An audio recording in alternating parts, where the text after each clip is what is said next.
So we're talking Pixel 11 today, and I think on paper the entire series looks like more of the same. And for the modern smartphone enthusiast, more of the same usually triggers an immediate eye roll. I mean, I've done it here already at the start of this video. Are we setting ourselves up for disappointment by expecting the Pixel 11 to be something it was never meant to be? Well, let's get into it in this video.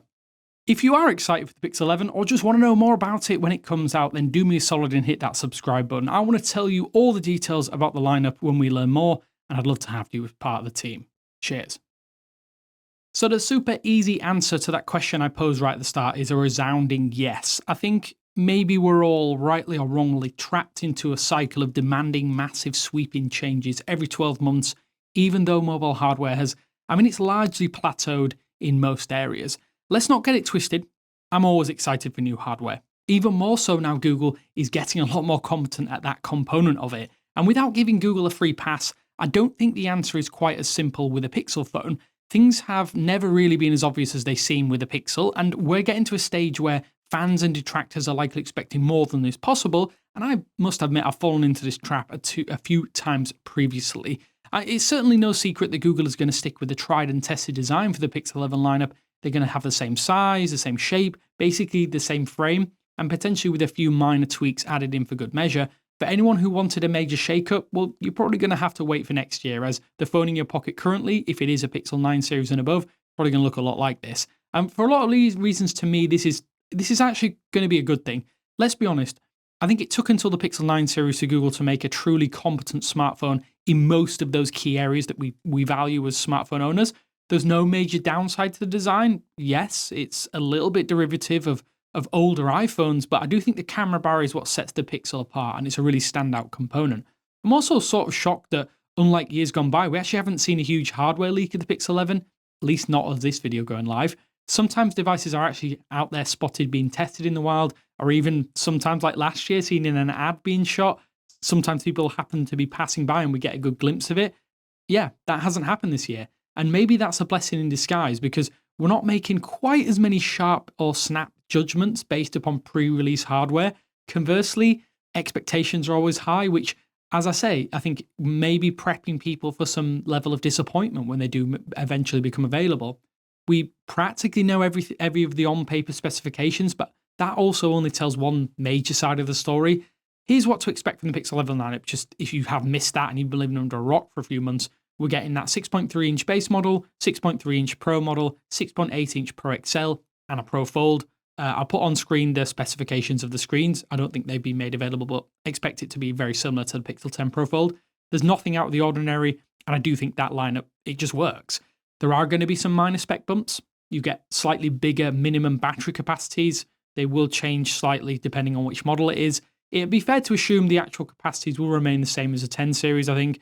And displays are getting higher maximum brightnesses from 2200 nits on the Pixel 11 to 2450 nits on the Pros. Yeah, another nice quality of life change. One of the potential casualties, though, of the RAM and storage crisis could be the base model. Spec leaks for the Pixel 11 suggest it could ship with an 8GB variant, while the Pixel 11 Pro and the Pro XL might dip from their base or standard 16GB of RAM back to 12GB this year. I think if 3 or 4GB of memory is kind of wired for certain on-device AI tasks and machine learning, how's this potentially going to affect the Pixel 11? I think this is one of the biggest question marks I have ahead of time. Could we see more cloud-based Gemini functions to help alleviate this potential banana skin or performance banana skin? There are lots of questions I have for this, especially for those proposed specifications that we know. I'm concerned this means some features are going to be locked off or limited to the next generation, or potentially locked even further on that Pro tier, and specifically the Pro tier with higher RAM configurations. But hopefully Google can get around this. As I say, I think cloud processing might be a way for them to do so. Some more bad news for the spec heads. We know that the Pixel 11's chipset is not going to be as powerful as even last year's best mobile processors, at least on first look, based upon what we know so far.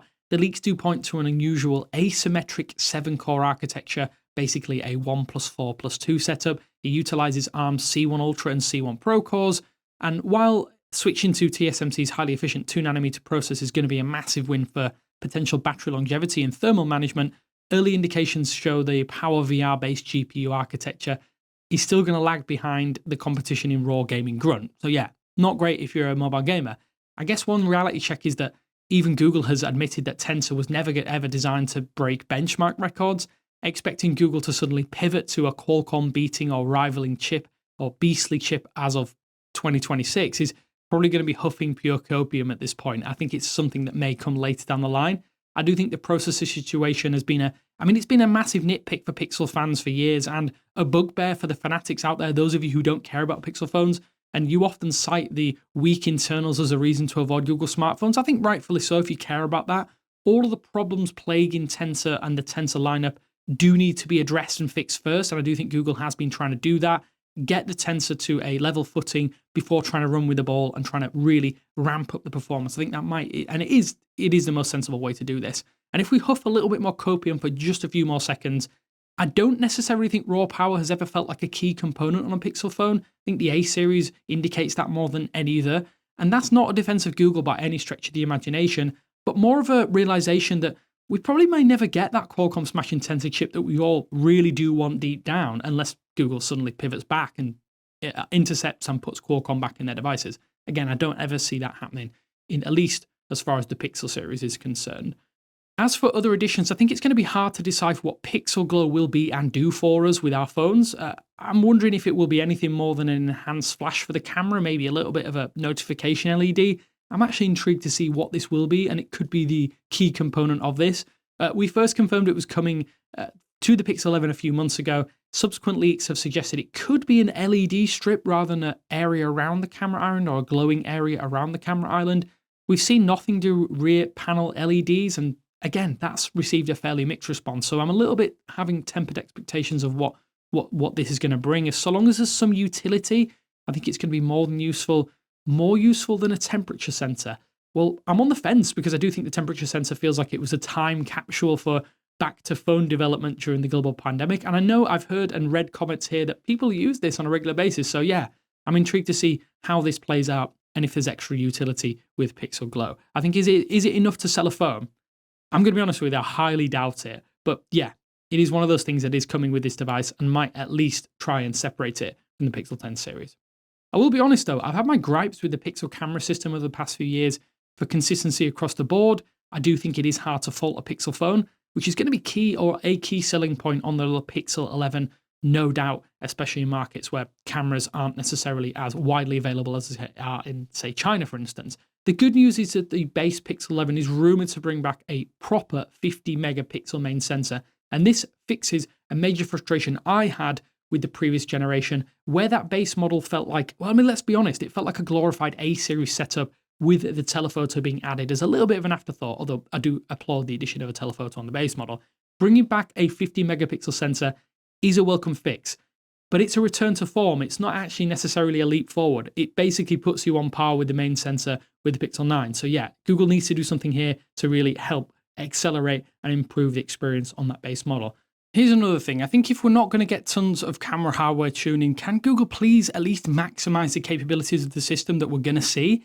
It's kind of about time that we had log video of some kind. Local video processing has to be a priority too, but then again, that relies on the chipset a little bit. Heck, I would say even steal Apple's photo look function, I think it's called, while we're at it. I want to do more in camera rather than using third-party tools to do so. Tone down HDR processing, give us the controls. I want that over wholesale changes to the hardware. I think tuning could make it a much better experience. Again, I'm not expecting anything groundbreaking in the camera experience, but I do live in hope.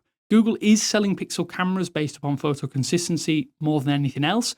Just keep that up, and I think ordinarily people will be happy. But we camera nerds, we still have plenty of nitpicks, and we want to see some important improvements to the camera experience.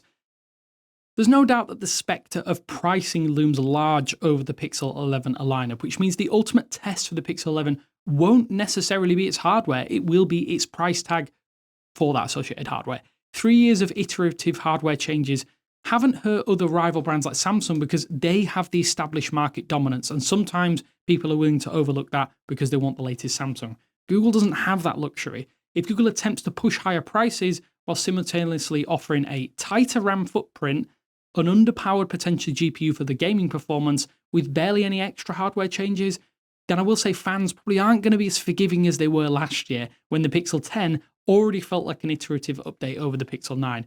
If and this is a really big if, the Pixel 11 is merely that spec bump we expect over the Pixel 10 without any true unique selling points, save Pixel Glow. I think it lives and dies by that pricing. If anything, it actually ramps up the pressure on the Pixel 12, which is, again, looking really far into the future. Should this Pixel 11 be more of the same, then there's absolutely nowhere to hide next year. Just don't expect a major shift this time around, and I think maybe you will be less disappointed, or you won't be too disappointed. I know this has come across as a bit of a negative video. I don't really like making those. I mostly feel like there are a lot of people out there expecting more than potentially the Pixel 11 is going to deliver, and it means a lot of you probably do need to have realistic expectations. I've reset my own expectations over the last few months. But let me know what you think down in the comment sections below. Do you expect a lot from the Pixel 11, or are you expecting just a Pixel 10 Plus, which is, again, a Pixel 9 Plus, I guess? We can work out the semantics at a later time, but thanks for watching as always, and I will speak to you later.